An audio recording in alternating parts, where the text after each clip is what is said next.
Almost ನಾನು ನೋಡ್ತಾ ಇದ್ದೆ, ಏನು ಕೇಳೋದು ಧನುಷ್ ಅವ್ರಿಗೆ, ಜಗಳನೇ ಮಾಡಿಲ್ವಲ್ಲ ಮನೇಲಿ ಅಂತ. ಈ ಧ್ರುವಂತ್ ಅವ್ರ ಜೊತೆ ಒಂದು ಜಗಳ ಆಡ್ತೀರಾ, ಅದೊಂದು ಬಿಟ್ಟರೆ ಅಂತ ಹೈಪರ್ ಆ್ಯಕ್ಟಿವ್ ಆಗಿ ಯಾವುದು ಜಗಳ ಮಾಡಲ್ಲ ನೀವು. ಧ್ರುವಂತ್ ಅವ್ರ ಜೊತೆ ನೀವು ಜಗಳ ಮಾಡ್ತೀರಾ, ಯಾಕಂದರೆ ನಿಮ್ಮ ಬಗ್ಗೆ ಒಂದು ಬ್ಯಾಡ್ ವರ್ಡ್ ಯೂಸ್ ಮಾಡಿರ್ತಾರೆ ಅದು ಅವರು. ಸೊ ಅದೊಂದು ಧ್ರುವಂತ್ ಅವರು ಮತ್ತು ನಿಮ್ಮ ನಡುವೆ ಆದಂಥ ಒಂದು ಜಗಳದ ಬಗ್ಗೆ ಹೇಳೋದಾದರೆ, ಸೊ ಏನು ಹೇಳೋಕ್ಕಾಗುತ್ತೆ, ಅವ್ರು ಯೂಸ್ ಮಾಡಿದ್ರು ನಾನು ಜಗಳ ಆಡಿದೆ ಅಷ್ಟೇ. ಅದು ಬಿಟ್ಟರೆ ಇನ್ನೇನಿಲ್ಲ. ಅದಾದಮೇಲೆ ಅವ್ರು ಸಾರಿ ಕೇಳಿದ್ರು ವೀಕೆಂಡ್ ಆದಮೇಲೆ. It's okay. ಇವಾಗ ನಾನು ಒಂದು ತಪ್ಪು ಮಾಡಿದ್ದೆ ಅವ್ರ ವಿಷಯದಲ್ಲಿ. ಯಾಕಂದರೆ ರಿಷಾ ಏನೋ ಹೇಳ್ಬೇಕಂದ್ರೆ ನಾನು ಅಲ್ಲಿ ನಿಂತ್ಕೊಂಡು ಅದ್ರ ಬಗ್ಗೆ ಏನು ಮಾತಾಡಲಿಲ್ಲ. ನಾನು ಅದೊಂದೇ ವಿಷಯಕ್ಕೆ ಅವ್ರಿಗೆ ಸಾರಿ ಕೇಳಿದ್ದು. ನಾನು ಇಡೀ ಸೀಸನಲ್ಲಿ ನಾನು ತಪ್ಪು ಮಾಡಿದ್ದು, ಇದು ನನ್ನ ತಪ್ಪು ಅಂತ ಅನಿಸಿದ್ರೆ ಅದೊಂದೇ ವಿಷಯ. ನಾನು ಅಲ್ಲಿ ಕೂತ್ಕೊಂಡು ಅವ್ರು ನಗಾಡ್ಬೇಕಂದ್ರೆ ಏನೂ ಹೇಳಲಿಲ್ಲ ಅಂತ ಸುದೀಪ್ ಸರ್ ನನಗೆ ಹೇಳಿದಾಗ ಹೌದು ಕರೆಕ್ಟು, ಇದು ನನ್ನ ತಪ್ಪೆ ಅಂತ ಅಂದಾಗ ಇಡೀ ಸೀಸನಲ್ಲಿ ನಾನು ತಪ್ಪು ಮಾಡಿದ್ದು ಅಂದರೆ ಅದೊಂದೇ ನನಗೆ ಅನಿಸಿರೋದು. ಸರ್, ಇನ್ನು ನಿಮ್ಮ ಕಸಿನ್ಸು ಮತ್ತು ನಿಮ್ಮ ಫ್ರೆಂಡ್ಸು ನಿಮ್ಮ ಜೊತೆ ನಿಂತಿದ್ರು ಬೆನ್ನೆಲುಬಾಗಿ. ಇವತ್ತು ಕೂಡ ನೋಡಿ ಎಲ್ಲರೂ ನಿಮ್ಮನ್ನು ಇಂಟರ್ವ್ಯೂ ಮಾಡ್ತಿದ್ದಾರೆ, ಎಲ್ಲರೂ ಖುಷಿಯಿಂದ ನೋಡ್ತಿದ್ದಾರೆ. ಅಫ್ಕೋರ್ಸ್ ಅವ್ರಿಗೆ ಬೇಜಾರು ಕೂಡ ಆಗಿದೆ ನಿಮ್ಮ ಬಗ್ಗೆ, ನಿಮಗೆ 6th ಪೊಸಿಷನ್ ಕೊಟ್ಟಿರೋವಂಥದ್ದು. ಸೊ ಅವರ ಒಂದು ಸಪೋರ್ಟ್ ಬಗ್ಗೆ ಹೇಳೋದಾದರೆ ಏನು ಹೇಳ್ತೀವಿ ಅಂತ?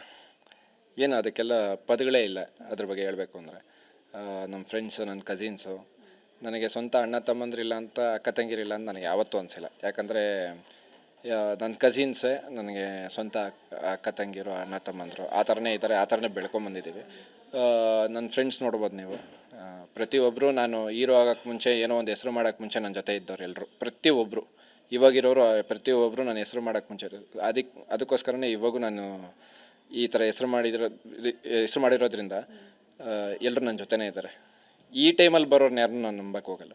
ಇದಕ್ಕೆ ಮುಂಚೆ ಇರೋರು ಯಾರು ನನ್ನ ಜೊತೆ ಇದ್ರೋ ಅಷ್ಟು ಜನ ನಾನು ನಂಬ್ತೀನಿ. ಎಷ್ಟು ಜನ ಇದ್ದಾರೆ ಟೋಟಲ್ ನಿಮ್ಮ ಕಸಿನ್ಸು? ಒಂದು 20 ಜನ ಇರ್ಬೋದು ಕಸಿನ್ಸು. ಫ್ರೆಂಡ್ಸ್ ಎಲ್ಲ ಸೇರಿದ್ರೆ ಬೇಜಾನ್ ಜನ ಇದ್ದಾರೆ, ಕೌಂಟ್ ಮಾಡ್ಕೊಂಡು ಕೂತ್ಕೊಳ್ಳೋಕ್ಕಾಗಲ್ಲ. ಓಕೆ ಸರ್, ಇನ್ನು ಈಗ ನೀವು ಬಂದಮೇಲೆ ಅಬ್ಸರ್ವ್ ಮಾಡಿರ್ತೀರ, ಅದರ್ವೈಸ್ ನಿಮ್ಮ ಫ್ರೆಂಡ್ಸ್ ಯಾರಾದರೂ ಹೇಳಿರ್ತಾರೆ ಅಂತ ಅನಿಸುತ್ತೆ, PR ಆ್ಯಕ್ಟಿವಿಟೀಸ್ ಬಗ್ಗೆ. ಸೊ ಇದೊಂದು ಮಾಫಿಯಾ ಆಗೋಗ್ಬಿಟ್ಟಿದೆ PR ಅನ್ನೋದು. ಸೊ ಒಬ್ಬ ಕಂಟೆಸ್ಟೆಂಟ್ನ ಟಾರ್ಗೆಟ್ ಮಾಡೋದು, ಅವ್ರಿಗೆ ನೆಗೆಟಿವ್ ಕಮೆಂಟ್ಸ್ ಹಾಕ್ಸೋದು. ಅಫ್ಕೋರ್ಸ್ ನೆಗೆಟಿವ್ ಕಮೆಂಟ್ಸ್ ನೋಡಿದಾಗ ಇನ್ನೊಬ್ಬರು ಅದಕ್ಕೆ ಇನ್ಫ್ಲೂಯೆನ್ಸ್ ಆಗ್ತಾರೆ.